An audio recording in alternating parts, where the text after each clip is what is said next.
Salam, hər vaxtınız xeyir. Mən Toğrul Əsgərov, karyera məsləhətçi. Karyera məsləhətçi kimdir? Karyera məsləhətçi iş axtaranlara iş axtarışında dəstək olan şəxsə deyilir.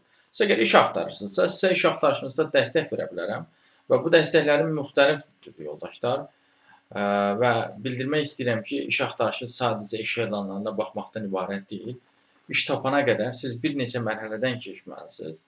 Yəni iş axtarışının bu mərhələləridir. Yəni başa düşürsünüzmü? Yəni onun bir mərhələsi misal üçün nə işə axtardığınızı dəqiqləşdirməkdir, qərarlaşdırmaqdır.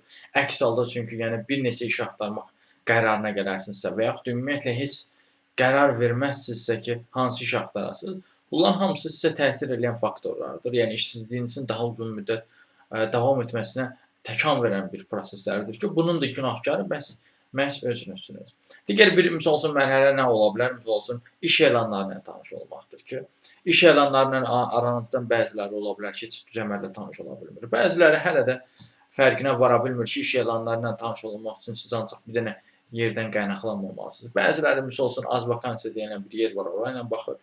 Bəziləri Tapazla baxır, bəziləri TikTokla baxır, bəziləri WhatsApp qrupu ilə baxır, bəziləri Telegram qrupu ilə baxır ki, bunlar effektli vasitələr deyil yoldaşlar. Bunlarla baxmaq olar, amma sadəcə və sadəcə, ancaq və ancaq, kəlməmə diqqət edin, sadəcə və sadəcə, ancaq və ancaq ora vasitəsilə baxmaq, bu artıq bilirsiniz nəyə bənzəyir? Özünüzü aldatmağa bənzəyir.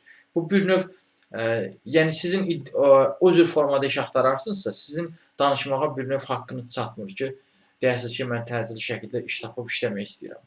Yəni onu deməyi siz özünüz öz əlinizlə özünüzü o sözü deməkdən məhrum edirsiniz. Çünki bunun birbaşa günahkarı sizsiniz, o səhv hərəkət etdiyinizə görə. Bu ən primitiv, ən sadə 2 dənə mərhələ idi ki, mən bu mərhələləri bildirdim. Amma əlbəttə ki, iş tapmaq üçün siz sadəcə bu 2 dənə mərhələdən keçməli deyilsiniz. İş axtarışı biraz mürəkkəb məsələdir. Buna biraz ciddi yanaşmaq lazımdır. Sadəcə iş elanları ilə tanış oluram, müraciət eləyirəm kimi sadə baxası olsanız, siz uzun müddət işsiz qala bilərsiniz. Bugün 1 aprel 2025 tarixidir və mən istəyirəm sizə bir neçə iş elanının haqqında misal verim. Əlbəttə ki, bu günləri ölkəmizdə 12 günlük iş rejimindən sonra ilk dəfə ki, qeyri-iş günündən sonra ilk dəfədir iş günüdür və kifayət qədər ağır iş günüdür. Çünki kifayət qədər çoxlu iş elanları var yoldaşlar. Çoxlu sayda, yetərli sayda. Yetərli deyil də çoxlu sayda həqiqətən də. Bəlkə də 100 dənə iş elanı bugün dərc olunubdur. 100 yox, 100 olmaz, 200 olar. 200 olar. Çünki elə onun 100 dənəsini mən təxmini sadalamağı düşünürəm. Amma mən sizin bu videoda ötəri olaraq bir neçəsi haqqında məlumat vermək istəyirəm. Onların arasında mühasib köməkçisi var yoldaşlar.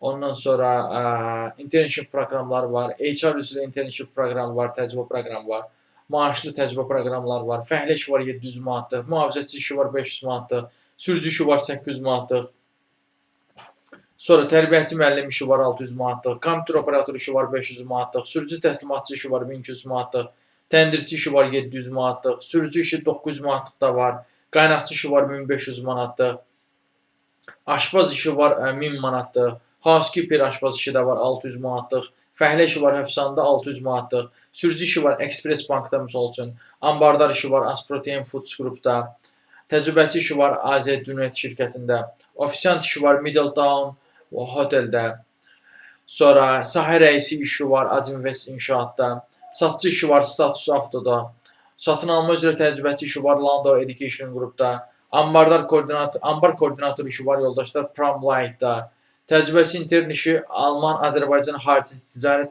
Palatasında da var. Ofis meneceri işi var Caspian Finance Bank Olmayan Kredi Təşkilatında. Birisi operator işi var Zeytun Farmada.